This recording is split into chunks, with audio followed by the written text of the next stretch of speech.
Bonjour et bienvenue sur le podcast One Thing in a French Day.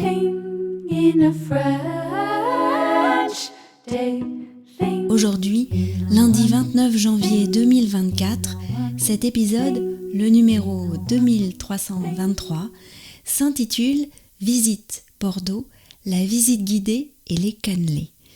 J'espère que vous allez bien et que vous êtes de bonne humeur. Je m'appelle Laetitia, je suis française, j'habite près de Paris et je vous raconte au travers de ce podcast un petit bout de ma journée.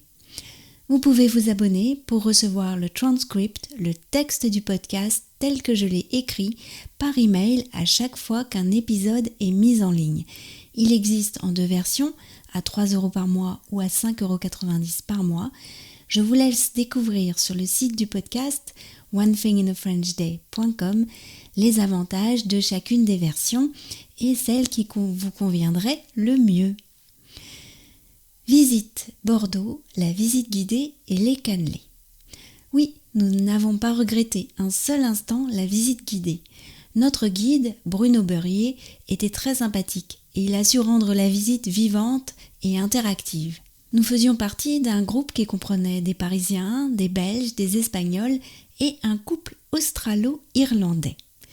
J'ai enfin compris pourquoi mon père m'avait parlé d'une ville noire et décrépite. Notre guide nous a expliqué comment le maire, dans les années 90, Alain Juppé, ancien Premier ministre, avait réussi le tour de force de faire nettoyer sa ville en moins de 20 ans. Bordeaux est une ville qui regorge de bâtiments construits avec de la pierre locale, une pierre poreuse qui a absorbé l'eau des terrains, mais aussi la pollution automobile. Les Bordelais ont redécouvert la vraie couleur de leur ville grâce au nettoyage. J'ai le sentiment qu'ils sont encore sous le charme et l'étonnement de cette redécouverte. De la visite, je crois que l'histoire qui m'a le plus plu est celle du Grand Théâtre et du coup de génie de son architecte Victor Louis, dont s'inspira ensuite Charles Garnier pour les plans de l'Opéra Garnier. Il a compris que les gens de l'époque, au XVIIIe siècle, allaient au théâtre pour 3 raisons.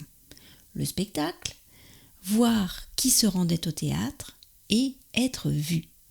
Il a donc eu l'idée d'offrir au théâtre un grand hall d'entrée et un escalier impérial surmonté de loggia. À l'époque, en Europe, les théâtres étaient sur le modèle italien.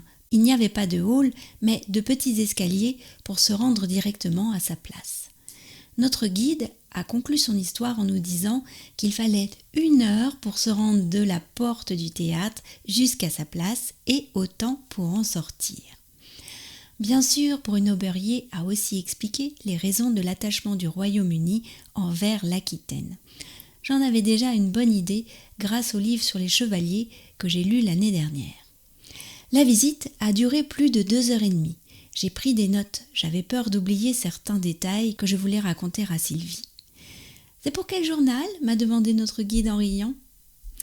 Après notre visite, Michaela et moi sommes allés déjeuner et faire quelques courses.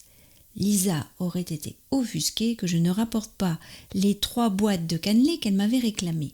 Je crois qu'elle a été déçue. Bonjour. Vous avez quoi comme ballotin pour les lunchs? Les lunchs, du coup, ça va être celui-ci entre 8 et 22, j'en ai deux. D'accord. Et entre 8 et 22. Donc on choisit le nombre entre 8 et 22. Exactement, c'est le prix à l'unité, donc c'est gros. Décidément, j'en ai les 32. D'accord, on en prend combien? J'en ai 5. 10. Bon, non, 15. On va en prendre 12, s'il vous plaît. Est-ce que t'en veux un pour maintenant? Non, t'en veux pas. Ah, excusez-moi, est-ce qu'on peut rajouter un gros cannelé, s'il vous plaît? Un gros cannelé? Oui, un porte. Non, c'est pour maintenant. On sera à 7,35 €.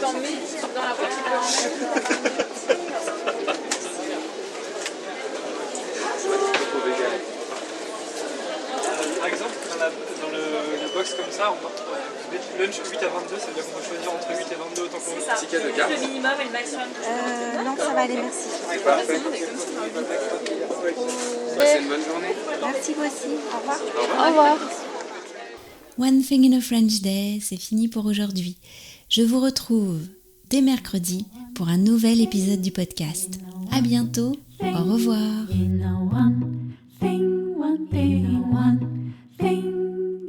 French day.